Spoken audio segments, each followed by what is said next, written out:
I said, yeah, I know. And I know the Council of Nicaea when we had that. But I want to know the way to explain it so a human being can just understand it. I said, okay. It's like an apple. Just take an apple. The apple has a shell around the outside, the skin. Inside is the meat. Inside of that is the seeds. Okay? 3 things, 1 apple. That's the way. I start going back. I'm going to tell this Muslim about the Trinity. But on the way, I remember his arguing with me, his way of debating with me. I said, no, he's going to tear me apart. As soon as I say seeds, he's going to say there's more than 1. So it could be 7 or 8 or 9 or 10 gods all rolled into one. No. It's got to be special. It doesn't work like that. Let me go back and try again. So I went back to him. I said, what if he says there's more than 1 seed in there? He said, okay. I said, and besides, it could have a worm running through it. Then that would make it go up another notch. What can I do about that? He said, okay, forget the apple. I said, okay. It's like the babe, the egg. Use the egg. The egg has a shell. Inside of the egg is the white. Inside of the white is the yellow. 3, 1 egg. That's it. That's good to go. Now I start going home again, and it hit me. Wait a minute. The egg could have a double yolk. God becomes 4, just like that. Plus, it could be rotten. I'm not going to ask him again. So at the market one day, I saw a man, and I was talking to him because I was listening to some things that Muhammad had told us about the belief in Islam. Allah is one. And so I was telling this guy, you know, I got some doubts about the Trinity. He said, you a preacher, you have doubts? I said, yeah, it doesn't make any sense. It doesn't make any sense. How could 3 be 1? He said, okay, look. You see me? I'm one man. I said, yeah. I said, my wife? Yeah. It's one person. Yeah. I said, my son? Yeah. 3. 1. One family. It's the family of God. Use that. I said, there you go. The family of God. You don't get very far on that one, and you realize right away they could have another kid just like that. But worse, they could get a divorce. You want a God that can get a divorce? Huh? In Texas, if you get a divorce, your wife gets the cars, house, your retirement check, your 501, your Keogh plan. She's going to get your computer and even your email. You got nothing left.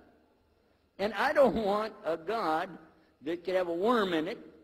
I don't want a God that can be rotten, and I don't want a God that can get a divorce. I want to explain this Trinity the right way.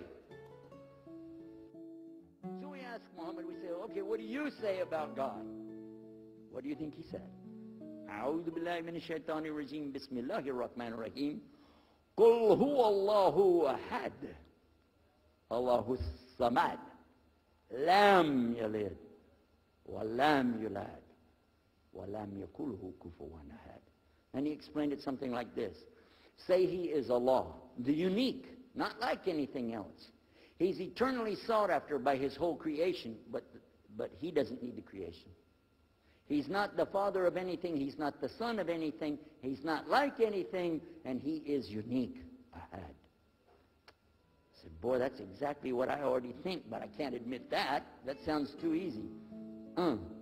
But plus in the Quran, Allah subhanahu wa ta'ala tells us to tell the Christians, don't say 3.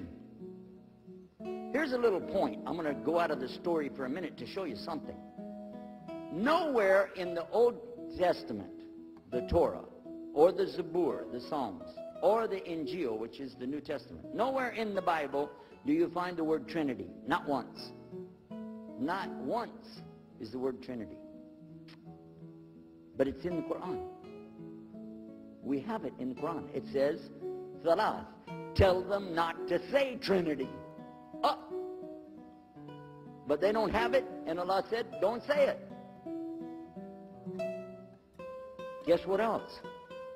The word Bible is not in the Bible. Bible is from Greek. It means biblios, or book. Book. But it's in the Quran many times. Is it? Kitab. Book. Ahl Kitab. People of the book. So we found in the Bible a shortage. They're talking about it, but the Quran is explaining it. I found actually in the Quran, I can explain the Bible much better because it gives me the things I didn't know how to explain.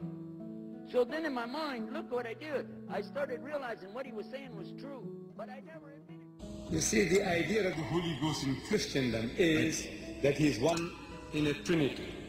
But the Christian says that the Father is God, the Son is God, and the Holy Ghost is God. But they are not three gods, but one God. In his catechism, he continues that the Father is Almighty, the Son is Almighty, and the Holy Ghost is Almighty. But they are not three Almighties, but one Almighty. It continues, your catechism. It says the Father is a person, the Son is a person, and the Holy Ghost is a person. That's what Brother Swagger says in his book. Person, person, person. But not three person, but one person. I'm asking, what language are you speaking?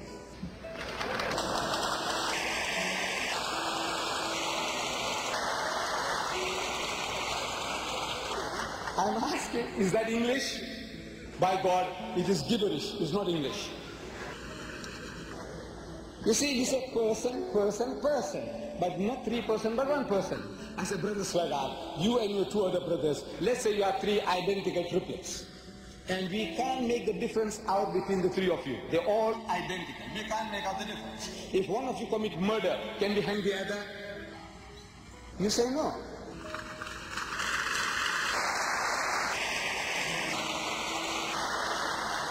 I'm asking why not?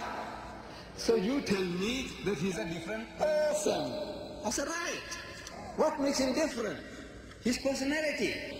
So the Father, you know, imagination, the human mind, you can't help. When you use words, they conjure up mental pictures. When you say in the name of the Father, you have a certain mental picture of that old Father Christmas, Santa Claus, millions and millions of times bigger than man, but something like a man sitting on some planet with his feet dangling onto the earth as his footstool, the heaven as his canopy, the loving Father in heaven. When you say God the Son, I'm asking, are you thinking of a prize bull or a false one? No. You're thinking of a handsome young man, blonde hair, blue eyes, handsome features. Something like what you saw in the King of Kings, Jesus of Nazareth, you know, on the day of triumph, where Jeffrey Hunter was acting. Handsome young man, blonde hair, blue eyes, handsome features, nice beard, not with a poly nose, with a crooked nose. That might make other pictures come into your mind. You know, Shakespeare made Shylock famous. Is it Shylock? No. You see, so you're thinking of somebody like an Englishman or a Nordic or a German type with a straight nose, the Son. And the Holy Ghost, something that came like a dove when Jesus was baptized in the river Jordan by John the Baptist, or something that came in flames of fire at Pentecost. I said the picture is not very vivid, but the picture is there. You have three distinct mental pictures, and however hard you try, you can never superimpose those three pictures and create one. There'll ever be three in your mind. But when I ask you how many pictures you see, you say one. You are lying to me. Brothers and sisters, you are lying to me.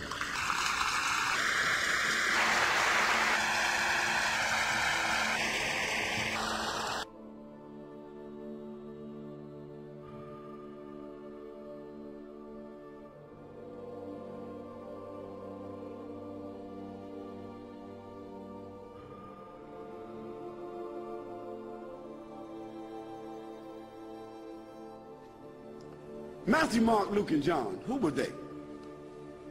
Matthew who? Mark who? Luke who? And John who? What were their last names? When did they write? Did they know Jesus Christ? Did they walk with Jesus Christ? Did they eat with Jesus Christ? Did they talk with Jesus Christ? Did they even meet Jesus Christ? The answer is no, no, no, no. Conclusively. The earliest of them that wrote 40 years after Jesus Christ, so they never met him. The last of them wrote 80 years after Jesus Christ, never met him. The other thing is, all of them seem to have written the gospel according to. Now, when you write a letter, do you sign it according to? According to is the third party.